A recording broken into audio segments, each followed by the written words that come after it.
Olá, eu sou o Bispo Samuel Alves e nós estamos iniciando um momento especial de encontro com a palavra. Você é meu convidado para que juntos possamos nos aproximar da palavra do Senhor. Nós sempre buscamos temas que sejam aplicáveis a nossas vidas, que signifiquem edificação, e eu te convido a participar disto. Eu quero te convidar a orar ao Senhor.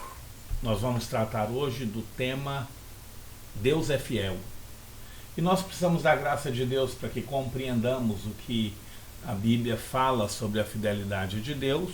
Claro que não pretendemos esgotar o tema, queremos falar sobre a perspectiva do apóstolo Paulo em 1 Coríntios capítulo 1, verso 9. E permita a Deus que sejamos edificados. Meu Pai, pedimos Tua graça para que compreendamos Tua palavra, tragamos para nossas vidas as aplicações necessárias e deixemos que o Teu Espírito nos transforme usando Tua palavra. No nome do Teu Filho oramos, Senhor. Aleluias. Se você tem sua Bíblia, eu te convido a abri-la.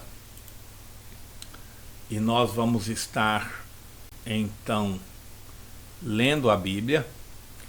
1 Coríntios capítulo 1, o verso 9. Para quem não tem, nós vamos procurar colocar pelo menos a maior parte dos textos na tela. O texto diz: fiel é Deus, pelo qual fostes chamados para a comunhão de seu Filho, Jesus Cristo, nosso Senhor. Você já esteve pensando sobre a fidelidade de Deus? Na verdade, as pessoas falam muito sobre a fidelidade de Deus. E a gente só tem que reforçar isso. Deus, de fato, é fiel. Esse é um atributo de Deus. Deus não pode fugir desse atributo. E reforçar isso, com certeza, exige que a gente pense o seguinte. Essa frase é estampada hoje em muitos lugares. Você encontra ela em outdoors, em vidros de automóveis, nos templos, nas traseiras, né? Nas lameiras dos caminhões ou nas suas carrocerias, em faixas ostentadas em passeatas evangélicas, e em outros lugares o conceito da fidelidade de Deus é trazido. A gente às vezes precisa dar uma pensada em que contexto, o que se quer dizer quando se fala da fidelidade de Deus.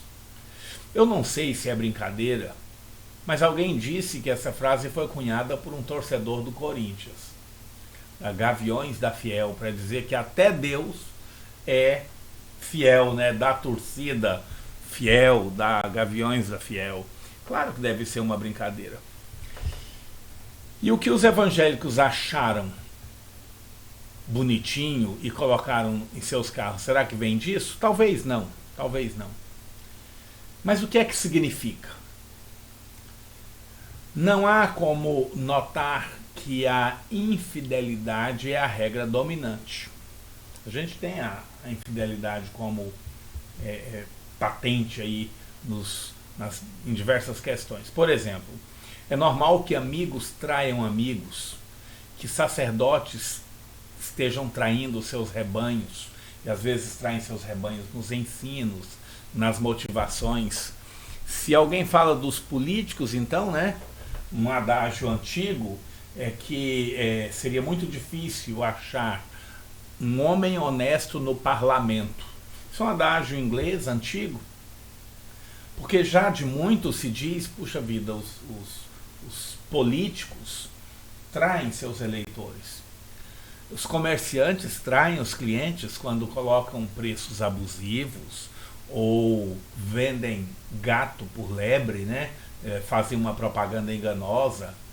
Os patrões a seus empregados e também o inverso. Os patrões, quando pagam aquém do que deveriam pagar, quando exigem além do que tem direito, quando impõem regras que são ilegais ou exigências ilegais, e os empregados quando oferecem aos seus patrões menos do que deveriam oferecer. É uma coisa muito comum. E, lamentavelmente, cônjuges enganam seus cônjuges. Filhos enganam seus pais. O engano, a infidelidade está dentro da família. Não seria isso talvez algum tipo de projeção compensadora? Semelhante às discussões de Freud, de Marx, de Nietzsche, de Foucault, que visariam, ao jogar toda a luz sobre a divina perfeição, ocultar as sombras da podridão humana. Isso foi dito por um médico, psicoterapeuta e neurocientista, Cláudio Guimarães dos Santos.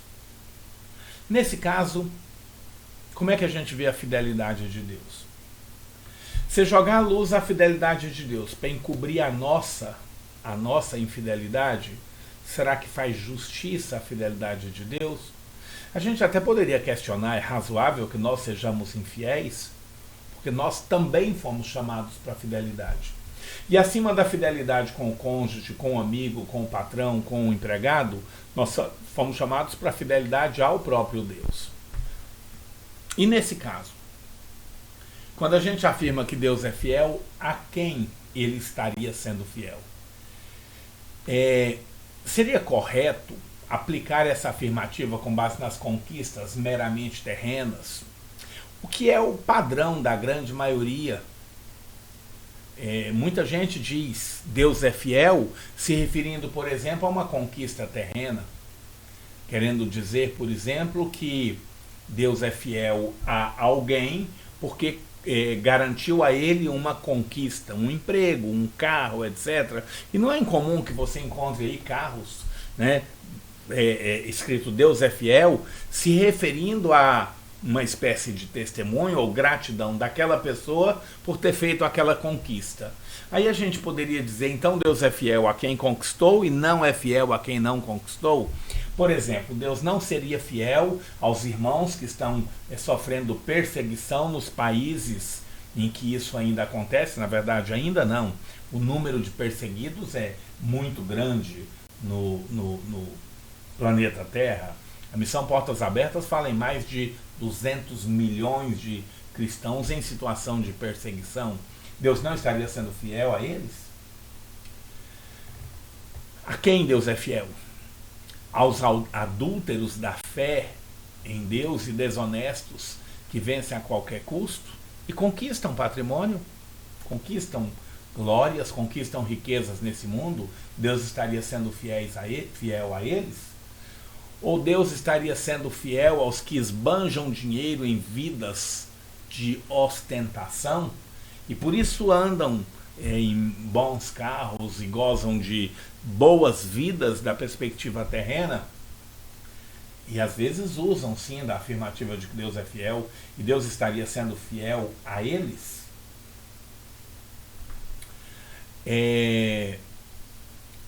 Deus estaria sendo fiel aos que granjeiam todo tipo de vantagens à custa de engano e de trapaças? Ou aos malvados, desonestos e egoístas que aparentemente estão se dando bem? E nesse caso, a pergunta seria, Deus está sendo mais fiel a eles que aos bons, corretos e solidários que nem sempre aparentemente estão tão bem? Você precisa me ajudar a pensar. Nós precisamos refletir sobre isso para compreender o que o texto bíblico diz quando Paulo afirma em 1 Coríntios 1,9 que Deus é fiel. Pois bem, alguns até tentam explorar este conceito de fidelidade de Deus como argumento em favor da sua salvação e de bênçãos, mesmo vivendo em infidelidade. E aí às vezes querem dizer, não, mas mesmo com minhas falhas, Deus é fiel e não vai permitir que a minha alma se perca. Pergunta, é isso mesmo? E aí usam o texto de 2 Timóteo 2,13, que diz, se formos infiéis, ele permanece fiel, não pode negar-se a si mesmo. E às vezes esse texto então é utilizado como argumento para dizer isso, olha, de qualquer jeito nós vamos ser salvos, porque nós temos a Deus e Deus é fiel, mesmo que nós sejamos infiéis, Deus permanece fiel. Melhor Então, se nós considerássemos o contexto lá em 2 Timóteo, e agora eu vou abrir o texto para você acompanhar comigo. 2 Timóteo, no capítulo 2, e se você tem sua Bíblia e prefere, pode acompanhar aí por sua Bíblia, né? 2 Timóteo, no capítulo 2, a partir do verso 11, veja como o texto nos fala. Palavra fiel é esta, que se morrermos com ele, também com ele viveremos. Veja bem, se. Eu vou usar uma outra versão. Aqui agora na atualizada.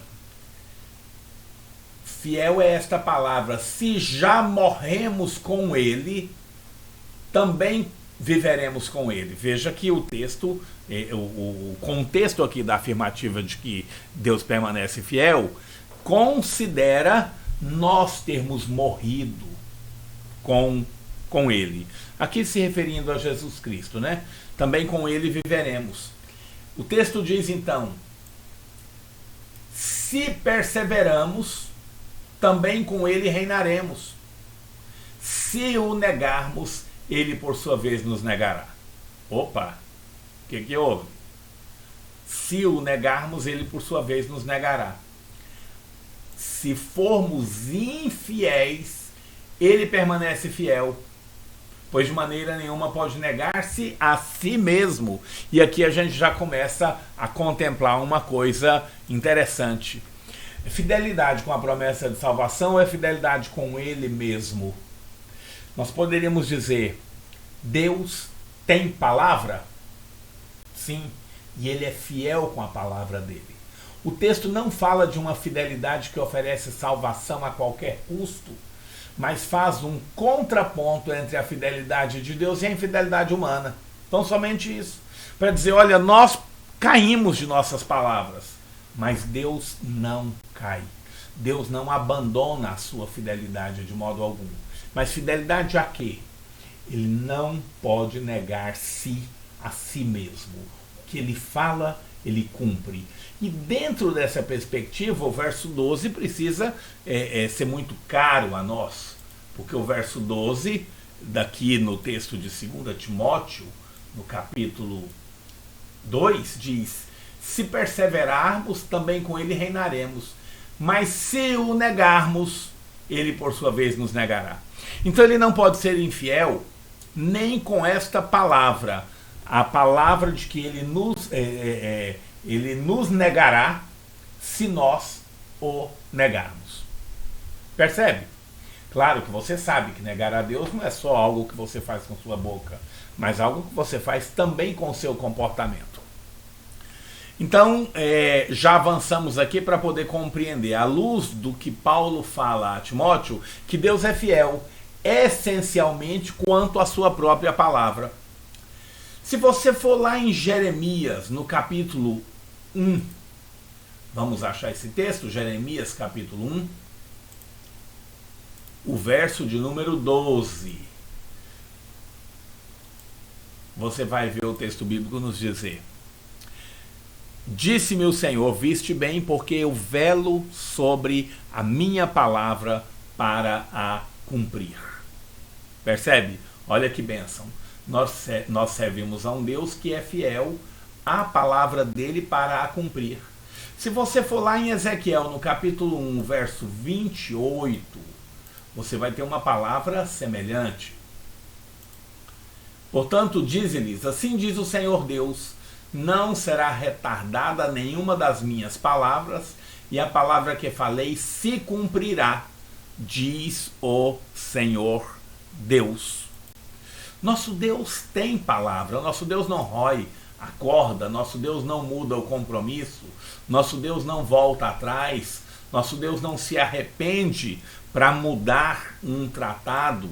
E aí a gente tem que lembrar que mesmo em situações que o texto bíblico use a palavra arrepender, mas ela não tem o sentido humano de arrependimento, ela tem apenas a proposta de mostrar ao homem uma lamentação de Deus, mas não que Deus volte atrás ou que Deus seja pego de surpresa.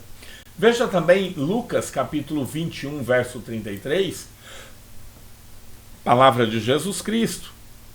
Passará o céu e a terra, porém minhas palavras não passarão. E agora você tem lá o nosso texto inicial, né? Que é 1 Coríntios, no capítulo 1, o verso 9. Fiel é Deus, pelo qual foste chamados à comunhão de seu Filho Jesus Cristo, nosso Senhor. Deus é fiel. Mas você ainda pode também ir comigo ainda em 1 Coríntios, lá no capítulo 10, o verso 13. Nós precisamos explorar o tema, não é assim? Então veja aí, 1 Coríntios 10, 13. Não vos sobreveio tentação que não fosse humana, mas Deus é fiel. E não permitirá que sejais tentados além das vossas forças. Pelo contrário, juntamente com a tentação vos proverá livramento, de sorte que a possais suportar. Este texto precisa ser guardado no seu coração.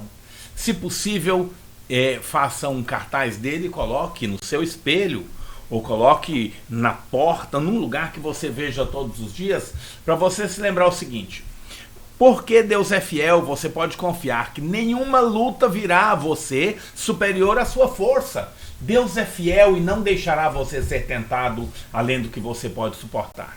Dá um glória a Deus, por favor. Reconheça a grandeza de Deus. Deus é fiel e você não vai ser tentado além de sua força. Isso vale para todo ser humano, tá bom? Isso vale para todas as pessoas. Porque nosso Deus é extremamente justo. Como ele iria cobrar de nós se ele nos deixasse ser tentados além de nossa capacidade? Um outro texto para encerrar essa série aqui está em 1 João, no capítulo 1, verso 9. Aqui para você ler, comigo. Se confessarmos os nossos pecados, Ele é fiel e justo para nos perdoar os pecados e nos purificar de toda injustiça. Eu preciso te chamar a atenção, en passant, né? Porque estamos passando pelo texto, que Deus gostaria sim que nós todos tivéssemos humildade para confessar os nossos pecados. Significa dizer confessar a outras pessoas, viu? Reconhecer a pessoas que tenham legalidade para ouvi-los, que sejam adequadas a ouvir os seus pecados. Mas aí tem uma promessa dele: ele é fiel e justo para nos perdoar. Claro que aqui nós não estamos falando de uma confissão de boca, estamos falando de uma confissão que passe pelo arrependimento. Pois bem, a fidelidade de Deus não serve a nos levar a um orgulho, a uma jactância. Jactância tem a ver com arrogância, orgulho, vaidade. Não é para que nós nos envaideçamos. Ela deve nos levar a uma segura confiança, baseada no fato de que Deus é fiel em cumprir a sua palavra. E nós podemos contar com isso. Ou seja, nós podemos investir nossas vidas em crer neste Deus que age conosco com uma palavra só, que não tem retorno. A afirmativa aqui sobre a fidelidade de Deus é garantia de que as afirmativas dele vão se cumprir. E isso é muito interessante. E isso me leva a te convidar a voltar lá no texto de 1 Coríntios, no capítulo 1, a partir do verso 5, para a gente observar a riqueza que essa fidelidade de Deus nos oferece. E o texto diz: porque em tudo fostes enriquecidos nele, em toda a palavra e em todo o conhecimento. O apóstolo Paulo está dizendo à igreja de Corinto que ela tem acesso a tudo da parte de Deus. Assim como o testemunho de Cristo tem sido confirmado em vós, de maneira que não vos falte nenhum dom, aguardando vós a revelação de nosso Senhor Jesus Cristo, o qual também vos confirmará até ao fim, para serdes irrepreensíveis no dia de nosso Senhor Jesus Cristo. Diante de afirmativas como essa, vem Paulo então na sequência e diz: e Deus é fiel. Deus vai cumprir isso. Se você se entrega ao Senhor e deixa Ele operar em sua vida, se você recebe esse enriquecimento que vem dele, se você recebe esse conhecimento que Ele te oferece, o testemunho que Ele confirma em sua vida, pela operação do Espírito Santo, os dons que Ele não deixa que se falte na sua vida, então Ele vai te confirmar até o fim, Ele vai te segurar, Ele vai te conduzir bem até o fim, para você, no dia do Senhor, ser encontrado irrepreensível. Claro, veja aí que operação maravilhosa de Deus em sua vida. O texto fala então de um chamamento para todo crente. Foi Deus quem nos chamou. Foi Deus quem em sua fidelidade busca te alcançar, e alcançar de um modo maravilhoso. Lá em 1 João, no capítulo 4, há alguns versos interessantes para a gente estar aqui relembrando. O apóstolo João diz: nisto, 4:10 de 1 João, nisto consiste o amor, não em que nós tenhamos amado a Deus, mas em que Ele nos amou e enviou seu Filho como propiciação pelos nossos pecados. E aí o verso 19 vai nos dizer: nós o amamos porque Ele nos amou primeiro. Nosso Deus, em sua fidelidade, nos providenciou o amor dele primeiro. Isso é a fidelidade de Deus para com o projeto que Ele próprio pensou em relação ao homem. Deus está peneirando a humanidade, irmãos, e tem mais de 6.000 anos que Ele está peneirando a humanidade para separar aqueles que estão dando atenção ao projeto dele. Percebe? Você está dentro dessa seleção, eu também. Nós estamos sendo peneirados para ver aí, para que o Senhor tenha dado a todos os homens, a toda a humanidade, homens, mulheres, todos, a oportunidade de herdarem com Ele. Lá em João, no capítulo 15, veja o que o texto nos diz. João 15, verso 16.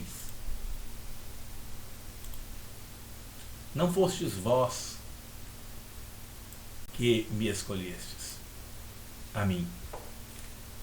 Pelo contrário, eu vos escolhi a vós outros e vos designei para que vades e deis frutos, e o vosso fruto permaneça, a fim de que tudo quanto pedirdes ao Pai, em meu nome Ele vos conceda.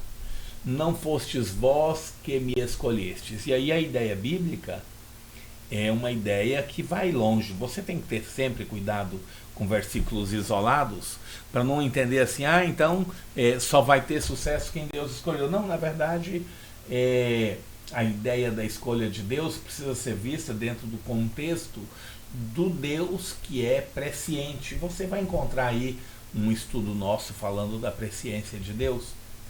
E aí, dentro da presciência de Deus, Ele sabe os que vão concluir a carreira ou não.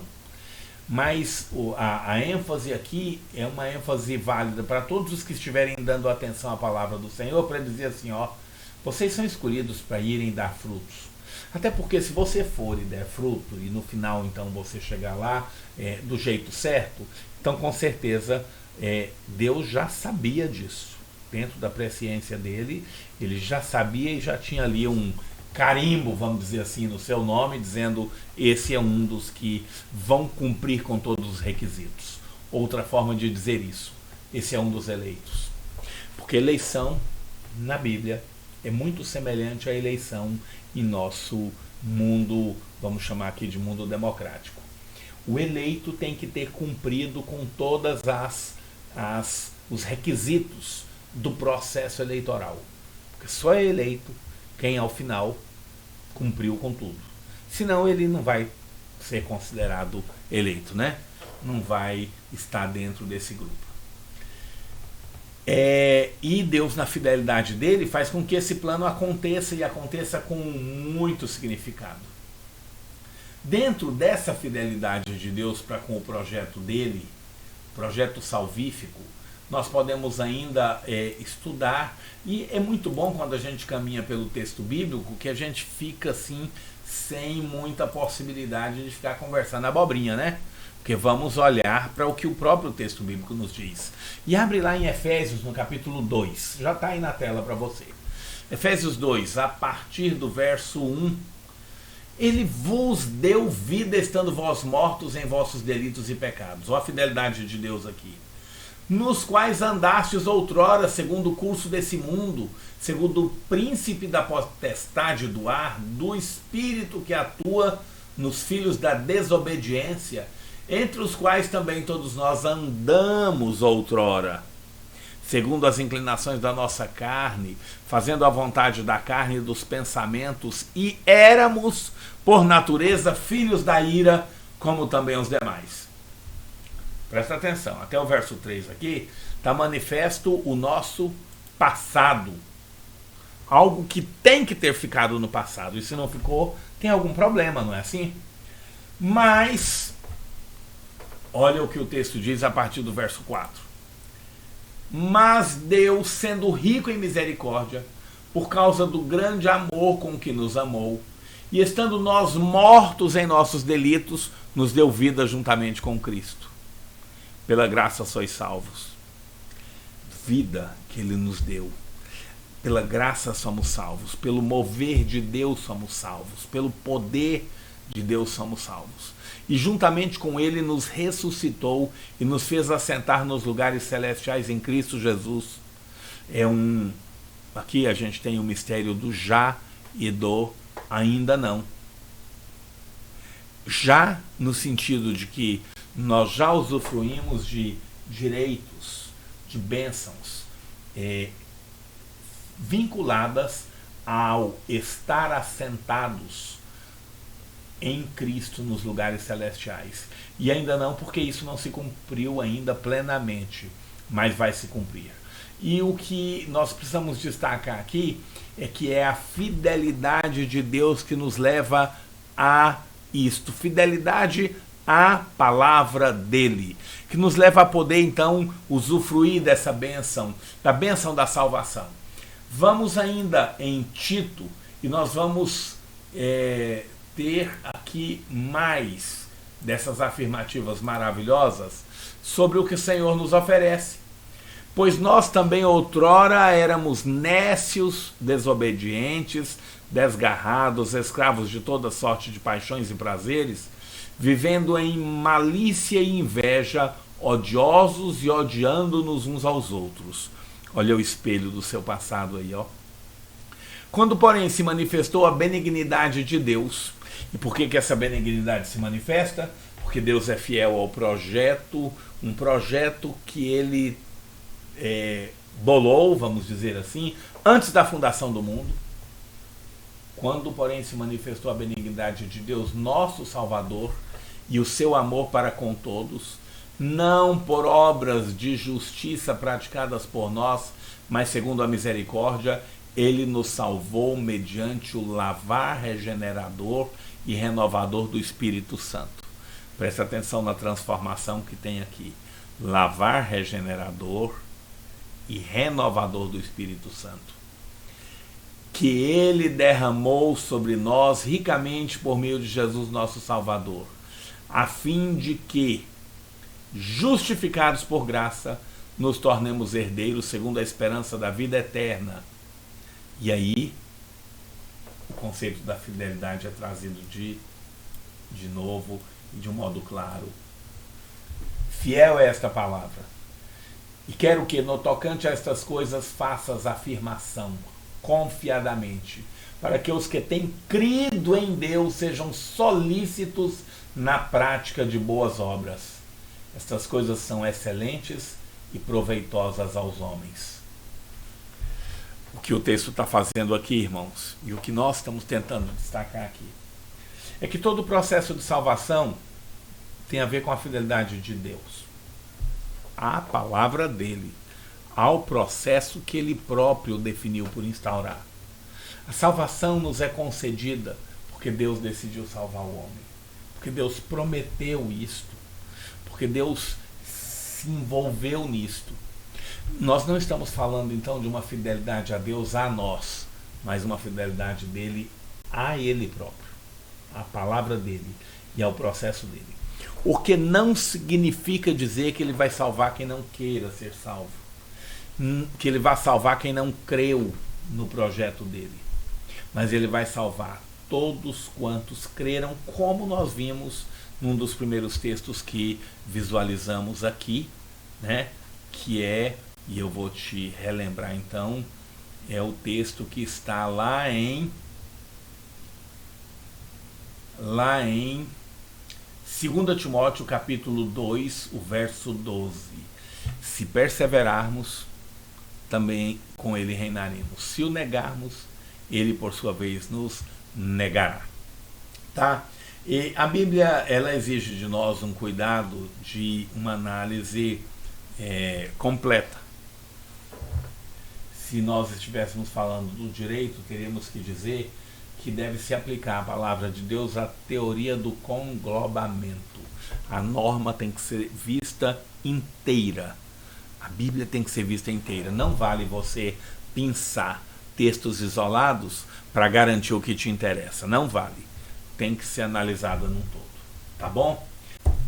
Um outro aspecto da fidelidade de Deus que eu quero destacar aqui, que está bem claro no texto de 1 Coríntios 1:9, tem a ver com a instrumentalidade dessa fidelidade. O texto diz: fiel a Deus, pelo qual foste chamados à comunhão com seu Filho, ou de seu Filho, Jesus Cristo, com o nosso Senhor. Uma fidelidade vinculada, uma fidelidade com propósito. Alguns entendem que está falando aqui de ser chamado à comunhão com, outros entendem ser chamado à comunhão em Jesus Cristo, mas qualquer desses entendimentos implica em um privilégio difícil de ser tanto compreendido quanto valorizado adequadamente. E eu estou falando de dificuldade em compreensão e em valorização, porque, irmãos, em nossas limitações, nós não conseguimos compreender a palavra do Senhor, o peso dessa palavra, com a profundidade devida. Para nós são sombras. E aí a gente precisa estar sempre meditando, estar sempre buscando mais dessa compreensão. Para a gente entender a ideia bíblica aqui de ser chamada a comunhão de Jesus Cristo, nós vamos recorrer também a alguns textos bíblicos. Um deles está lá em Filipenses, no capítulo 1. Veja aí, ó. Dou graças, estou lendo a partir do verso 3. Dou graças ao meu Deus por tudo que recordo de vós, fazendo sempre com alegria súplicas por todos vós, em todas as minhas orações, pela vossa cooperação no Evangelho desde o primeiro dia até agora. Quando Deus nos chama, então, a comunhão de seu Filho, nos chama a ser cooperadores no Evangelho. Como é que a gente atende a esse chamado? Cooperando no Evangelho. Nós não temos como atender a esse chamado se não estivermos cooperando no Evangelho. Então, qualquer coisa diferente dessa cooperação. Por exemplo, quando você prefere o conceito de um cristão de banco, um cristão inerte, eu oportunamente quero falar sobre esse tema que o nosso irmão Christian, que trabalha o tema desenvolvimento natural da igreja, chama de preguiça, um ócio espiritual que não pertence a Deus. Esse ócio espiritual te impede de então estar em comunhão com Cristo, porque a comunhão com Cristo, ela é conquistada na nossa cooperação no Evangelho. Paulo fala então da vossa cooperação no Evangelho, falando para mim e para você que a nossa comunhão precisa ter compromisso, né, cooperando na disseminação do Evangelho. E Paulo se apresenta como exemplo. Veja como ele fala no capítulo 3 de Filipenses, versos 7 e 8. Ele diz: mas o que para mim era lucro, isso considerei perda por causa de Cristo. Ele está se referindo a toda a vida dele, a pompa, todas as coisas que ele tinha, que ele vivia, seus ambientes, seus relacionamentos. E diz: sim, deveras considero tudo como perda, por causa da sublimidade do conhecimento de Cristo Jesus, meu Senhor, por amor do qual perdi todas as coisas e as considero como refúgio para ganhar a Cristo. E aqui você já percebe um aspecto oposto ao conceito comum, né, de fidelidade de Deus, porque no caso de Paulo, a fidelidade de Deus não garantiu a Paulo haveres terrenos. Na verdade, Paulo não tinha nada. Ele abriu mão de tudo. O texto diz isso. E olha, deixa eu te falar uma coisa. Provavelmente, Paulo era um homem bem de vida, bem posicionado socialmente, provavelmente casado e provavelmente com uma mulher de uma família requintada, uma família adequada ao nível dele, porque ele é tido por muitos como provavelmente um membro do Sinédrio. Ele se apresenta como um dos fariseus mais fiéis, era um homem formado, um doutor da lei, formado aos pés de um dos mais nobres, um dos mais excelentes mestres daquele tempo. Paulo era muito bem posicionado, mas abriu mão de tudo isso, e ele diz: dou graças a Deus por isto. O que era lucro, considerei perda por causa de Cristo. Considero tudo como perda por causa da sublimidade do conhecimento de Jesus Cristo. Jesus nos fala lá daquela parábola do homem que, tendo encontrado uma pérola de grande valor, foi e vendeu tudo para comprar aquela pérola. E a pérola é a salvação. Eu já ouvi pessoas querendo explicar outra coisa aí, e por mais que a gente estude essa parábola, tem que compreender que a pérola ali é essa oportunidade maravilhosa de estar diante de Deus. Ninguém pode fazer doutrina de parábola, apesar de que alguns tentam, mas isso não é correto. A parábola visa apresentar um princípio, uma verdade central, e a verdade central ali é que tem algo que compensa a gente abrir mão de tudo para adquiri-lo. É disso que Paulo está falando aqui. Ele abriu mão da vida dele para adquirir a salvação. E ele continua no verso 9 aqui de Filipenses 3, dizendo: para ganhar a Cristo e ser achado nele, não tendo justiça própria que procede da lei, senão a que é mediante a fé em Jesus Cristo. Ou seja, a justiça que procede de Deus baseada na fé. A gente precisa entender, né? Permita Deus que um dia a gente possa estudar esse versículo com a profundidade que é devida. E aí ele complementa no verso 10: para o conhecer e o poder da sua ressurreição e a comunhão dos seus sofrimentos. Olha o texto bíblico vindo aqui ressaltar o que significa comunhão com Cristo. A comunhão dos seus sofrimentos, conformando-me com ele na sua morte. Comunhão dos seus sofrimentos. Está vendo aí? Conformando-me com ele na sua morte.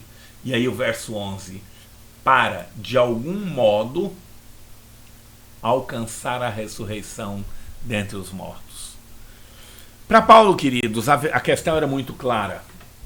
Comunhão com Cristo é comunhão com seu propósito.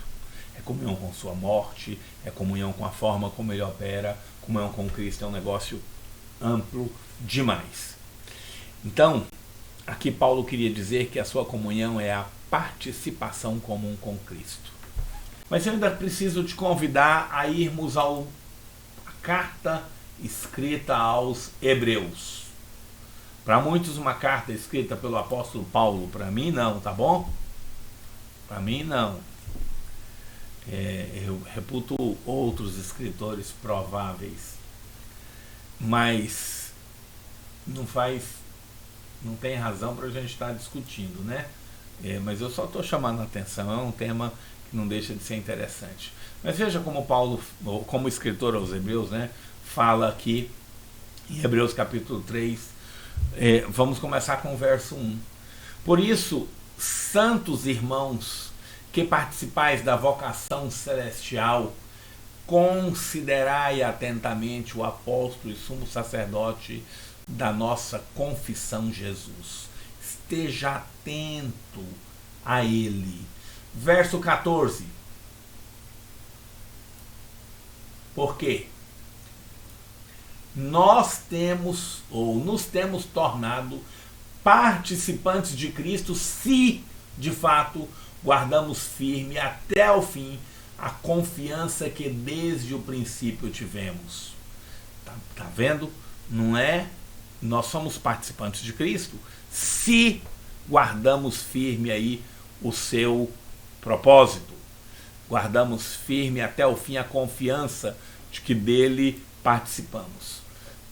Vamos avançar para o capítulo 12.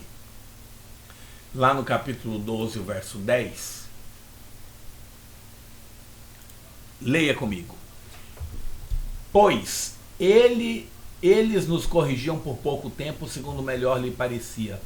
Deus, porém, nos disciplina para aproveitamento, a fim de sermos participantes da sua santidade. Participantes da sua santidade. Há algumas pessoas que dizem, e lamentavelmente alguns acreditam, que basta eu crer e não tem problema, eu posso fazer o que eu quiser. Mas o projeto de Deus não é esse. O projeto de Deus é nossa participação na santidade de Deus. Vamos ver mais? Vamos lá para Romanos, no capítulo 11, verso 17 do capítulo 11. E aí você tem o texto dizendo: se,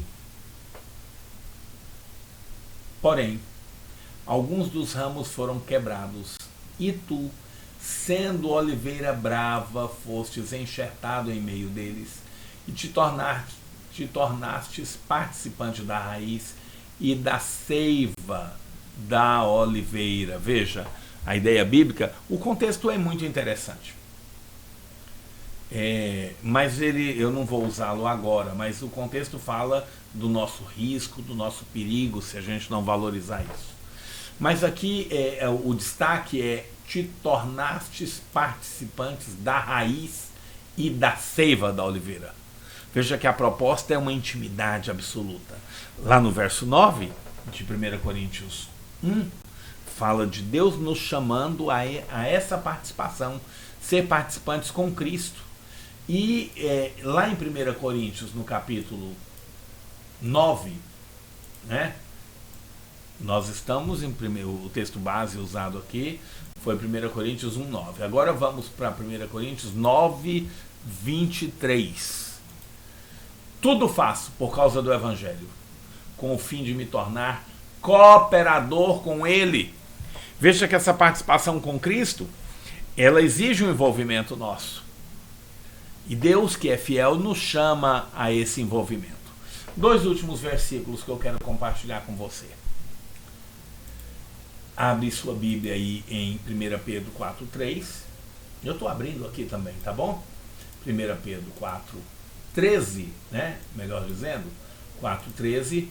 E o texto vem te dizer assim, ó: pelo contrário, alegrai-vos na medida em que sois coparticipantes dos sofrimentos de Cristo. A fidelidade de Deus nos traz a quê? Ser coparticipantes dos sofrimentos de Cristo. E nos manda nos alegrar nisso, para que também na sua revelação, ou na revelação de sua glória, vos alegreis exultando. Se eu não me envolvo nos sofrimentos de Cristo, eu não vou ter como me envolver, me alegrar na sua revelação em glória. Último texto, 1 João, capítulo 1, verso 3. O que temos visto e ouvido, anunciamos também a vós outros, para que vós igualmente mantenhais comunhão conosco. Ora, a comunhão, a nossa comunhão é com o Pai e com seu Filho Jesus Cristo. Pois bem, amados, o nosso propósito foi te dizer hoje duas coisas. Deus é fiel com a sua própria palavra, para cumprir em nosso benefício. E na fidelidade de Deus, Ele nos chama a comunhão com Cristo, em uma comunhão que tem a ver com a nossa participação na sua vida, incluindo aí sua paixão, sua santificação, seu amor pelos homens, nesse caso, o nosso envolvimento com o Evangelho, seu sofrimento, né? E, por fim, a sua glorificação. Participar com Cristo da glória que Ele recebeu, que Ele fez jus, pela vida que Ele viveu como modelo, como Filho de Deus encarnado. Amém? Pois bem, que bênção ter compartilhado com você essa palavra. Eu peço a você que curta, que compartilhe, que procure torná-la bênção à vida de outras pessoas. Tá bom? Viva para Deus.